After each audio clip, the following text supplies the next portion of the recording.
আপনি যদি ফেসবুকে শিক্ষণীয় ভিডিও আপলোড করেন সহজে মানুষ দেখবে না, সিরিয়াসলি দেখবে না। আপনি যদি ফানি টাইপের ভিডিও আপলোড করেন অথবা কোনো এন্টারটেইনমেন্ট ভিডিও আপলোড করেন অথবা আপনি কাপল ব্লগ যে টাইপের হয়ে থাকে সেই টাইপের আপনি আপনার দৈনন্দিন জীবনের ভিডিও আপলোড করে থাকেন, সেগুলোতে ভিউজ আসার পসিবিলিটি রয়েছে। এখন বলতে পারেন আমি তো এই ভিডিওগুলো করতে পারবো না, আমি তো ফেস দেখে এই কাজগুলো করতে পারবো না, তাহলে তাদের জন্য কী উপায়? হ্যাঁ, তাদের জন্য অনেক উপায় রয়েছে। আপনি রান্নার ভিডিও কিন্তু করতে পারেন, আপনি আপনার ফেস ব্যতীত সকল ভিডিও করে কিন্তু ফেসবুকে দিতে পারেন। তারপরেও অনেকে মানুষ বলে আমি তো ভয়েসও দিতে পারবো না, আমি কি মিউজিক অ্যাড করতে পারবো?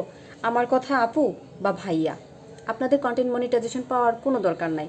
আপনারা যদি সব কিছু বাহিরের সব কিছু আউট জিনিস দিয়েই করতে চান, কন্টেন্ট মনিটাইজেশন আপনার জন্য না, সিরিয়াসলি। আপনি মানে ওই যে কথায় আছে না, নাচতে এসে ঘুমটা মুড়ো দেওয়া, আপনি নাচবেনই যেহেতু ঘুমটা মুড়ো দেওয়ার কী আছে, এরকম কথা। আমার কথা কেউ মাইন্ডে নিয়েন না। আপনি কাজ করেন, আপনি ভিডিও করেন, নিজের ফেস না দেখান, ভয়েস তো দিতে পারেন, এতে তো আশা করি কোনো প্রবলেম নাই।